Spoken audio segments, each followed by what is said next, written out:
Hi, it's Trevor here again with another video, and today I'm going to be talking about if the new Battlefield 5 can be a competitive game. I will answer that at the end once I've just gone over a few things which I think could potentially make Battlefield a competitive game again. So to start, I'm going to talk about the mode, which I think should be set. There shouldn't be 3 or 4 different modes. It should be one mode, you learn that mode and you become the best, ideally. Obviously there's limitations to how good you can possibly be, but to have one mode gives good consistency. And that mode I would pick Frontlines. That is simply because of how good the game mode is. You're always in the action. It'd be good to watch from a viewer's point of view. It'd be good to play because you're always in the action. You will see the crazy kill streaks. You will see the high-end skill. And that is what it's all about. I would have it so it's a frontline small map, so traditionally smaller than normal frontlines. So you'd have a neutral flag which you'd fight over to start with, and you'd have a home flag which would fight over, and if that gets taken then you move on to the bombs and then you can work your way back should that happen. I'll be referring to each side as PAC or EU in this video. That's just simply how it was back in the day, and it's easier just to say it that way. So each map I would play twice, and I would do that because every map is different. It's not always identical. So if you make it so you would play from either side, it makes it fair. And there's no argument to, oh well, they had that spawn, they spawn on that side, it's unfair, you know, blah yada yada. They should make it 5 versus 5, which complies with the smaller map. 5v5's the traditional size for competitive players. There'd be no vehicles, which I cannot specify enough. To me that ruined Incursions, and you take away the tank out of it and it's still pretty bad. They've tried to make a competitive game mode for the casual players, and that's the wrong market they should be looking for. They should be looking at the competitive players and seeing what they want, not what the casuals might want. Onto the server settings now, which I think are essential. There should be no 3D spotting, so if you see a player and you spot them, it appears on the minimap and not a massive red blob showing all your teammates where they are. It's just something that's really frustrating to play in Battlefield 1, and to me it shouldn't be in the game, full stop. But fine with it on a casual level, but in a competitive level it can't be there. Friendly fire should always be on in a competitive environment. It's part of the skill, you know. If you're going to be an idiot and chuck a grenade and you know your teammate's there and going to kill him, you should suffer for it. You shouldn't be able to get away with it. The aim assist for console players should be off.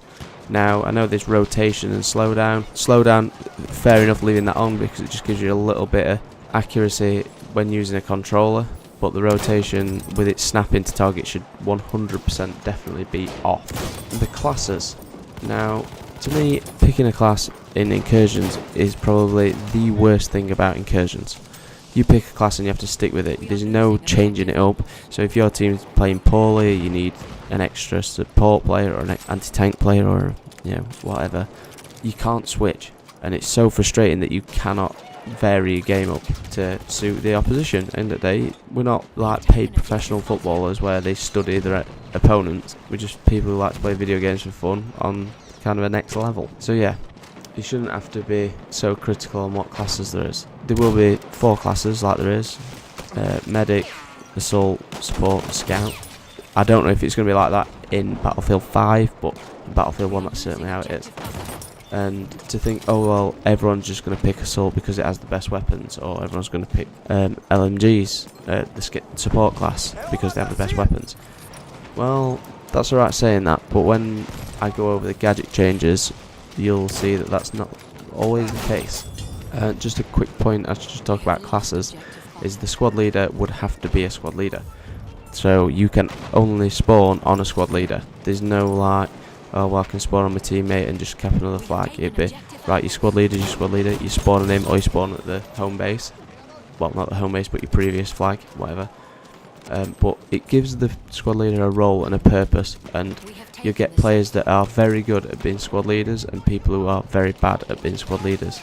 Now that adds another spin to the game mode, which I think is massively missed so far. In the Incursions, obviously you got your squad leader, you put beacons out, but it's such a bad idea. Like, to put a beacon out and then wait 20 minutes for a spawn is just annoying. So on to weapons. So obviously I said earlier that we'd be picking a side, you'd be PAC over EU and you'd play as both, and my opinion on it is that you should play with a standard set of weapons. Now by that I would say the PAC team, say for example, these aren't obviously set in stone, but I picked a bunch of weapons that are very similar to each other for each team. So as the PAC you'd start with the auto-load and extended for a medic, assault you'd start with a Ruby Royals, or a support you'd start with a bar, or you'd start with any sniper. It doesn't really matter because there'd be no sweet spots in it. We'll get to that later. And then as the EU team, I would pick the 1907 for the medic, the MP18 for the assault, and the Madsen as a support player. And now these are all very similar. They all perform similarly, and they can all compete with each other, which is the main thing. They are slightly different. Some that are slightly stronger than others in certain situations, but they're all very similar and they can all be played at a certain thing. And with the supports, they're good at longer ranges, but not too long that they're just going to be sat camping. The assault guys are the assault weapons which aren't one-framers, such as the Annihilator, which is extremely annoying to play against, but if you're in a competitive environment you need it to be competitive with everything else, which is why I went for the Ruby Royals and MP18, because they're very similar and they can compete with all those extended and the bar and Madsen and 1907. And the same applies for the 1907 and AL extended, is that they are very similar. Both have slight differences, but in general terms they are very similar. And it will just determine who's the better player, not how good the gun is, to see who wins. The grenades now, quite simple really. No grenades apart from frag grenades and smokes. Obviously smokes very tactical and massively underused in Battlefield, but in a competitive mode they could be absolutely critical and they should 100% be in there.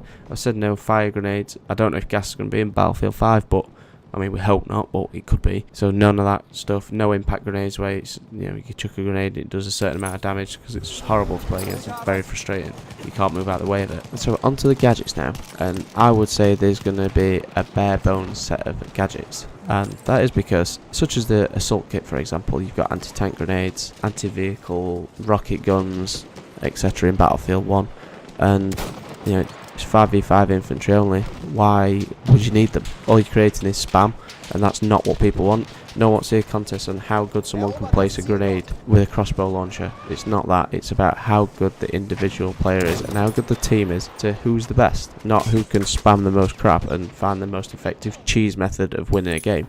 That's not what it's about, and it never has been, and it never should be, and it never will be. So the gadgets I would go for is the med bags for the medics, the syringe for the medics, and the support class should have ammo. Now, there'd be no spot flares obviously for a sniper. A scout is generally not really chosen in a competitive mode, simply because it's very limited and it's very close quarters, so using a sniper rifle is generally not the favourite to pick from. So to make this game, they could make it a mod like Incursions is. So you get a separate game file and you can load that up as a separate game. It'll not affect your stats, it'll be totally unranked, and then you can concentrate on improving yourself instead of worrying about your stats. I know there's a lot of people, myself included, that like to chase little stats just for their own little self-pride.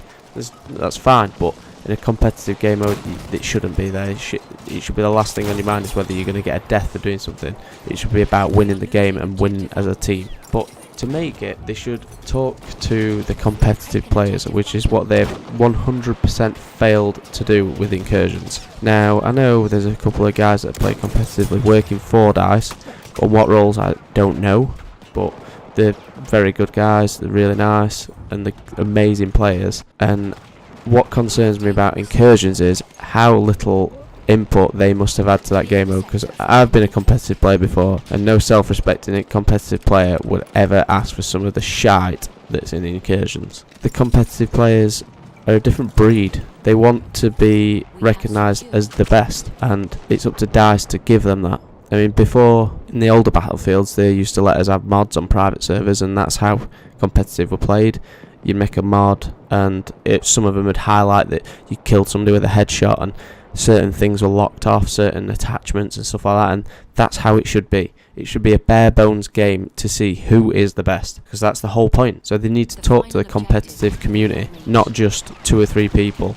They need to get a full vote from the majority of competitive players, because they'll all be interested, and likely it is, they're not going to attract many casual players to play competitively because they're just not interested. It's about getting the right set of players and then getting people who are playing competitive games elsewhere to come and play Battlefield, and to make it big on tournaments such as like ESL, like it has been before. There's no reason for it to not be there. And then they could implement a competitive interface on the home screen of Battlefield where random people or competitive players, anybody can view the leaderboards of how good somebody is, how good a team is. You can have it like an elo system, so if you join at 1,000 points you'd start with, and you lose a few games, you drop down points, but if you beat one of the top teams who's got loads of points, you take a massive chunk of points. It's quite simple, and it's very effective to seeing who is actually the best, who's currently playing the best.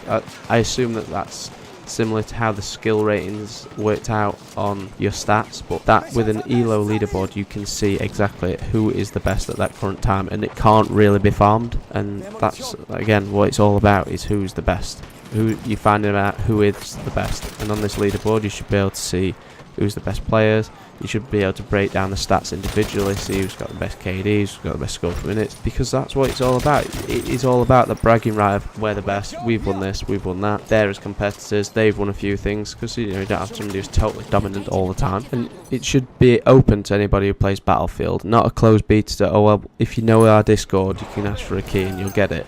It should just be open to anybody who wants to play it, because to get good feedback you need everybody to play it. So the answer to the question, can Battlefield 5 be competitive? Well, in my opinion it 100% can be, if the devs talk to the right people and get the right set of rules, the right maps, modes, etc., and get it so it's a bare bones, very basic but skill orientated game mode, which can be very enjoyable, enjoyable to watch, enjoyable to play, and yeah, as I definitely think could be very, very competitive and very thought upon in the gaming competitive world. But anyway, that's me done. Hopefully you've taken a bit of an insight to competitive Battlefield, and let me know what you think in the comment section. And if you liked it, give it a thumbs up, and if you want to subscribe for some more videos, hit that button. Cheers, see ya.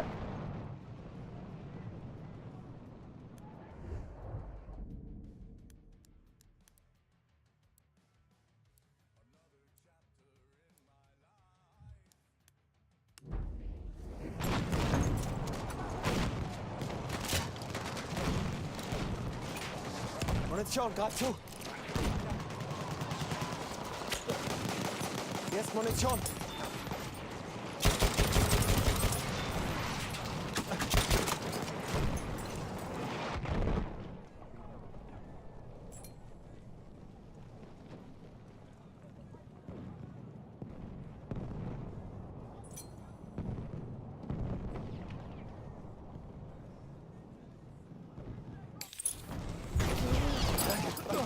Hier, Munition!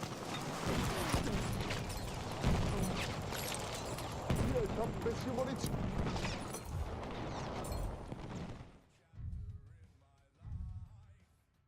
A valiant